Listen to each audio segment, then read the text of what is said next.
salue tous dans le nom du Seigneur Jésus-Christ, chers frères et sœurs, en Christ, soyez bénis, richement bénis, que toute gloire et passion règne pour vous, parce que vous êtes bénis pour le nom de Jésus. La Bible dit que vous êtes héritiers du trône de la grâce. C'est une grâce que quelqu'un ce matin soit levé. C'est une grâce que quelqu'un se porte bien. C'est une grâce que quelqu'un voie encore le jour. Toutes choses sont données par grâce. Nous avons été véritablement créés par Genèse 26 à l'image de Dieu par grâce. Nous ne sommes pas méritants plus que d'autres créatures. Simplement, la grâce a voulu que l'homme soit à l'image de Dieu dans le programme, le projet de Dieu, afin de nous représenter pour son règne sur la terre. Nous voulons donner toute la louange à ce grand Dieu. Ce matin, que quelqu'un entende cette voix, pour donner toute la louange à Dieu. Ce thème que nous voulons développer par ici de ce qu'on appelle l'action de grâce. L'action de grâce, la grâce, c'est un don que quelqu'un ne fait pas d'effort. Il n'a pas d'effort participatif pour payer, qui lui donne un droit. Mais gracieusement, il reçoit quelque chose sans avoir participé, sans avoir fait d'effort, quelque chose vient vers lui, un bien vers lui. Alors c'est une grâce. Parce qu'il n'a pas de mérite, il n'a pas de prix qu'il paye, mais il le reçoit. Alors c'est une grâce. C'est comme cela que la Bible dit que le salut est venu avec plein de grâce et de vérité. Dans Jean 1, 14, la parole s'est faite chair, elle est venue habiter parmi nous. Cette grâce-là est venue habiter parmi nous, pleine de grâce et de vérité. Alors Jésus est venu avec la plénitude de grâce et la plénitude de vérité. Et chaque élu dans les Écritures sont venus avec une grâce et une vérité. À l'exemple de Jean-Baptiste, il est venu avec la grâce de la prédication et la vérité de la repentance. Tel était son terme de mission. S'il est venu sur la terre et que le don qu'il avait reçu, il ne mettait pas à profit pour parler du thème qu'on avait mandaté, parce qu'il n'est pas venu pour parler de lui, mais il est venu pour rendre témoignage. Alors Jean dit, je suis venu pour rendre témoignage de la lumière, afin que vous croyiez en la lumière. Mais je ne suis pas la lumière. Mais mon objectif et mon but, c'était pour que le nom du Seigneur puisse prendre cette grâce pour véritablement communiquer cela à quelqu'un. Alors quelqu'un ce matin est béni d'entendre cette vérité, parce que simplement, au regard des Écritures, Dieu veille pour donner gloire à ce nom.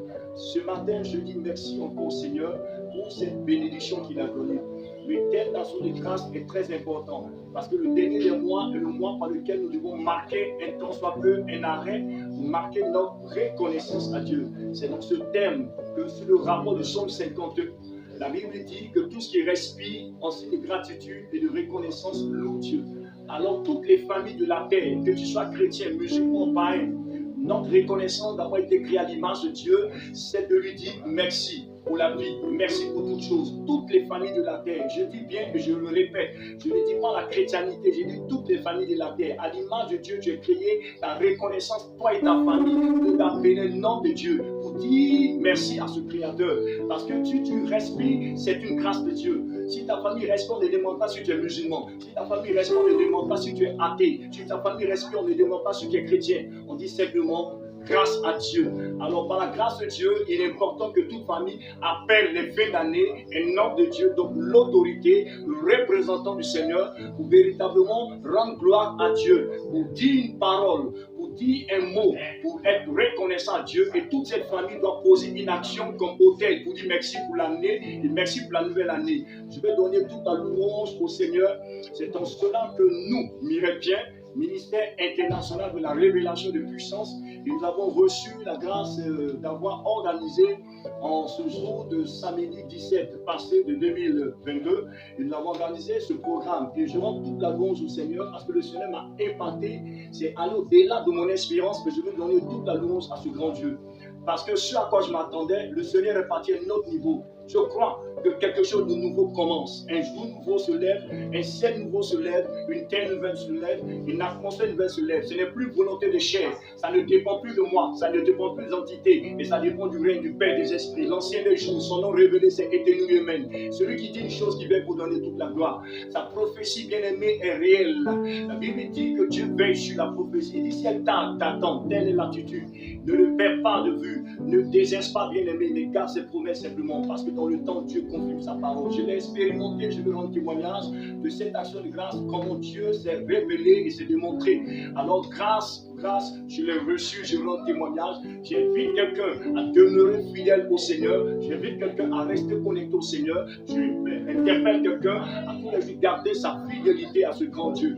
Que toute la louange te revienne, Seigneur. Merci pour chaque orateur qui sont passés. Merci pour la vie du prophète, au Père de gloire, qui m'a témoigné sa reconnaissance. Mon fils Tony, merci pour mon fils Serge. Merci pour mon collègue Gogo. Que Dieu bénisse la vie. Merci pour la servante de Dieu, la prophétesse Clémentine. Pour tout ce temps qu'il a passé, les autres servantes et serviteurs de Dieu, mes fils, et toute l'assemblée qui était là en ce jour, qui ont marqué quoi? Leur reconnaissance, mais les actions de grâce, leur fidélité et gratitude. Que Dieu bénisse richement et ardemment leur vie. En cette fin d'année, qui reçoit de Dieu une atmosphère de bénédiction, surprise, surnaturelle, qui viendra brusquement par l'ange de bénédiction de l'Éternel au nom puissant de Jésus.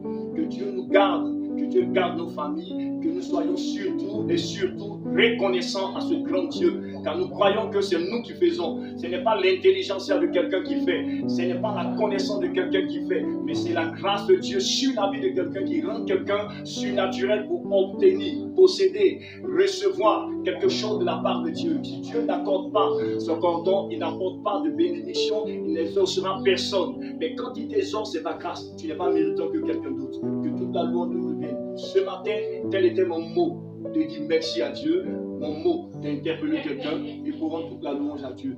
Merci encore, merci pour ce temps. Glorifie ton nom davantage, notre Père. Nous te rendons la gloire pour ce que tu as fait. Merci pour chacun de ces fils-là. Souviens-toi de leur famille, Seigneur. Souviens-toi de leur fin d'année. Je te recommande, Père de gloire, de nouveaux sabbats, de nouvelles lunes et cette nouvelle atmosphère de ciel nouveau, terre nouvelle, que toute la louange te revienne. Cette nouvelle dimension de Hébreux 14, ces nouveaux anges mandatés, reconnus dans ton trône et ton conseil que tu as fait à chacun d'eux pour cette nouvelle saison. Que toute la gloire te revienne. C'est dans le nom de Jésus que je rends la gloire et prier.